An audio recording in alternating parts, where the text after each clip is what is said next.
இயேசுவில் அன்பார்ந்த உடன் விசுவாசிகளே, ஆசீர்வாதமான இந்த காலை வேளையிலும் நம்முடைய பிதாவாகிய தேவனிடமிருந்தும் குமாரனாகிய கிறிஸ்துவனிடமிருந்தும் உங்கள் யாவருக்கும் கிருபையும் சமாதானமும் உண்டாவதாக. ஆமேன். இந்த நாளிலும் நமக்கு தரப்பட்டிருக்கிற கர்த்தருடைய வசனமானது 2 கொரிந்தியர் 12வது அதிகாரம் 9வது வசனம். அதற்கு அவர், என் கிருபை உனக்கு போதும், பலவீனத்திலே எனது பலன் பூரணமாய் விளங்கும் என்றார். ஆகையால் கிறிஸ்துவின் வல்லமை என் மேல் தங்கும்படி என் பலவீனங்களை குறித்து நான் மிகவும் சந்தோஷமாய் மேன்மை பாராட்டுவேன் என்பதுவே.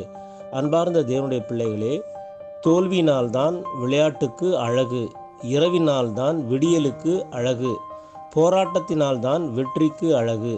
வெற்றியை தவிர மனித முயற்சிகள் வேறு எதையும் சந்திக்காதபடி அப்படி ஒரு உலகம் இருக்குமா என்று நாம் நினைத்து பார்ப்போம். வெற்றி அடைவதல்ல மகிழ்ச்சி, மகிழ்ச்சியாக இருப்பதே வெற்றி. எனவே பலவீனமான நம்மை ஆண்டவர் ஏற்றுக்கொண்டிருக்கிறார். பாவியான நம்முடைய அயலானை ஆண்டவர் ஏற்றுக்கொண்டிருக்கிறார். இந்த உலக மக்களுக்காகத்தான் தன்னுடைய வாழ்வை தியாகம் செய்திருக்கிறார்.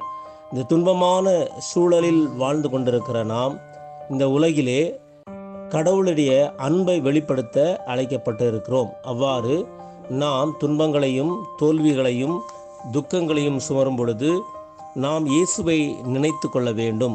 இயேசு நமது மீட்புக்காக பாடுகளை தன்மேல் ஏற்றுக்கொண்டார். அவரை போன்று நாமும் பாடுகளை ஏற்றுக்கொண்டால்தான் மீட்பை பெறுவோம் என்று சிந்திக்க வேண்டும்.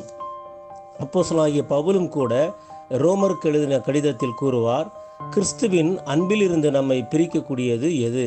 வேதனையா, நெருக்கடியா, இன்னலா, பட்டினியா, ஆடையின்மையா, இடரா, சாவா? இதுதான் நம்மை பிரிக்க முடியும். இயேசு கிறிஸ்துவின் அன்பிலிருந்து நம்மை எதுவும் பிரிக்க முடியாது. மாறாக இவையெல்லாம் நம்மை கிறிஸ்துவுக்கு மிக நெருக்கமாக மாற்றும்.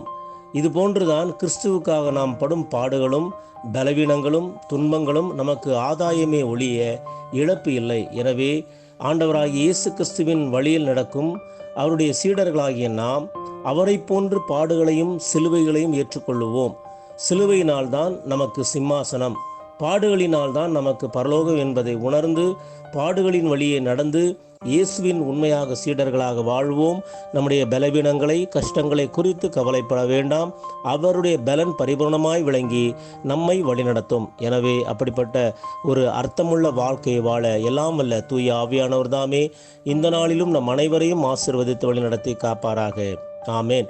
எல்லா புத்திக்கும் மேலான தெய்வீக சமாதானம் உங்கள் இருதயங்களையும் சிந்தனைகளையும் கிறிஸ்து இயேசுவுக்குள் காத்துக்கொள்வதாக.